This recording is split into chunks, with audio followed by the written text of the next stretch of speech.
Hello, ladies, gentlemen, and kiddies. Thanks to Motoposh Philippines, and I'm at the Champ Riders Day Out 2020 here in Tagaytay City, Batangas. And we're next to the Naptaal volcano on my right. And today, I will bike test the Motoposh Pinoy 6-seater Tricycle Alternative Vehicle. So this one, okay, I'm trying to ride in here. Since I'm not used to ride this bike, this vehicle, I might as well let someone teach me, guide me. Another thing that I like about this bike is it has a shift indicator. That's only on neutral. Only on neutral, okay. So, ganyan na. Yes. It's okay, alright. It's like a single motorcycle. Oh, it's like a single motorcycle, pero puros down. Oh, but that no, puro down, 5 down.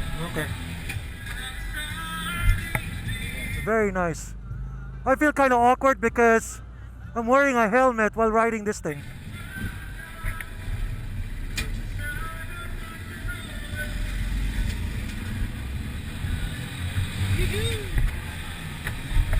It's pretty easier to ride compared to the Piaggio Apé that I ridden a few weeks ago. Wow, the rear brakes is spongy. Oh, it's a neutral. So it's neutral 1, 2, 3, 4, 5. Okay.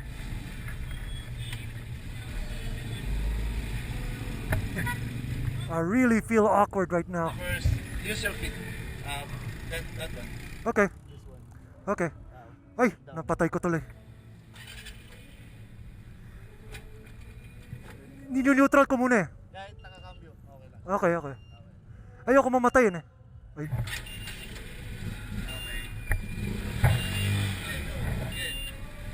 Alrighty. So, forward, okay. So even if you're in gear, pwede make shift. Yes, Hindi siya mamamatay. Opo, hindi siya mamamatay. Ah, okay. Ah, Yes. you gotta put more gas into it. Oh, tingin sa gasoline. Kulang sa gasolina. Ah, carbureted pa to, no? Okay. So this is carbureted. Oh. Okay. Ayan, silinda. Bawas pa. Yan. There you go. Wala pa. Yan. Ayun. Uh-oh. I gotta taste test this bike.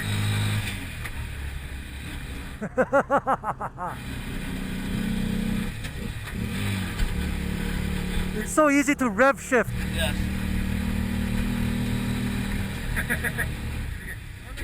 Back. Okay.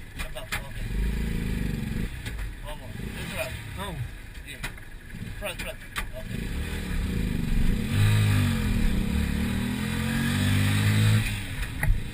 May ikot yan, no? Ay, hindi. Oh, sige, anuin ko na lang. Atrasin ko na lang. Yan, neutral. There you go. Then, first gear. First gear, okay. Sige. Okay. Inner side. Yep. Okay. Okay. Then, And neutral muna, tapos forward. pag sanay ka na, normally ang ginagamit doon talaga, yung kaliwang paa eh. Oo, So, okay. pukutin mo na ng pataas, paa mo pababa.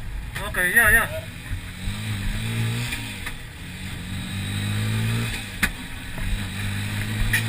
Five speed siya eh. 5 speed, okay.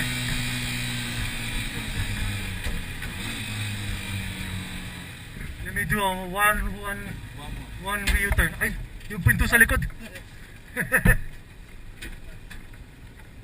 Bukas pala yan. Okay.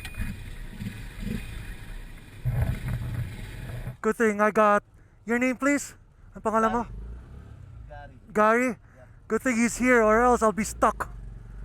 I'll be crying for help and stuff. There you go. There's a turning radius.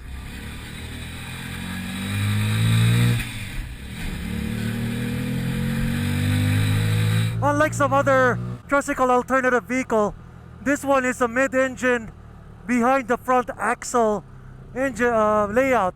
Unlike the Apé and the RE, on which it's on rear engine, rear drive. This one has a drive shaft like a Japanese K car. The brakes is kind of weak though. Para mahina yung preno. Both actually. Oh. Tama, yung rear brakes niya medyo calibrated. So the rear brakes is mushy. The front brakes is also mushy. Once you buy this bike, they will calibrate it to your liking if you wanted to. Atras ko lang o dito? Okay. So, pretty interesting bike. This is one of the Tricycle Alternative Vehicles, the Pinoy 6-seater. And the e-brake, oh, it has a traditional e-brake. Oh, unlike the pulley thingy. And it has an MP3 USB FM player. Let's see how it... Oh, nice, that's Monster 93.1. USB? Yeah, it has a charging port. Charging or you use USB for sound? Oh, you can put your MP3 in here. Nice. It's just it doesn't have much headroom for my helmet. Very nice. I gotta ride this without my helmet on. Very, very nice. So 150cc, 2-cylinder. One cylinder. Oh, 1 cylinder. So it's a thumper. A carburetor. Okay. So it's a carb engine. I will see it. Okay. Sige. Sorry if I'm being bilingual here, but so anong engine to based? Anong saan galing makina? China. China? Okay. I'll just put the specs on the screen once I get a hold of its specifications. So this is the 6-seater version. They have a 9-seater. I'll put it on the screen what the 9-seater looks like. It's ridiculous. I want to buffet test this bike. The 9-seater. It's a little longer. Another cab. Okay. Got it. It has a very distinct look compared to the previous generation. The previous generation looks like a wannabe Apé. This one is a little bit more original. You can put LED headlights here if you want. And it's hardened glass, which is good, tempered. Very, very compact. It has more window coverage compared to the others. And this is where you put your license plate.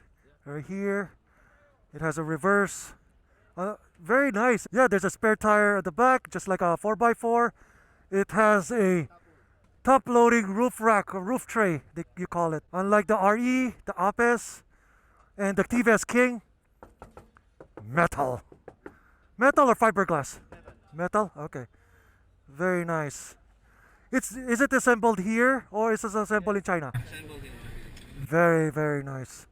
So there you go, Philippine made. I can put the logo, proudly Philippine made. So there you go. Actually, the design. The Philippine design. Nice. For not to make our Filipino not use overloading. Okay, yeah. It's very nice because you can sit 3. Unlike the Apé, you can only sit 1 in the front. Unless you're gonna put some aftermarket seat on the side. Yeah, for the families. Yeah. So there you go. It was a rough ride, although it's only a bite test. It's not a taste test. It's not a buffet test. And hopefully I can get to ride this bike as a taste test or a buffet test to get used to this bike because this is only a bite test. And it's very awkward for me to ride this with a helmet on. So there you go. You can find me on Ride and Drive Philippines, Ride and Tandem, Where to Go PH, Mel Lapid Vlogs on Facebook, Instagram, and mellapid.com, YouTube also. And I'll see you guys later. Peace out. Para ano ko sa Amerikano. Kasi yung YouTube channel ko, mostly yung nakikinig, hindi Pilipino. Mas marami akong audience sa ibang bansa. Oh. Sa Facebook, Pilipino.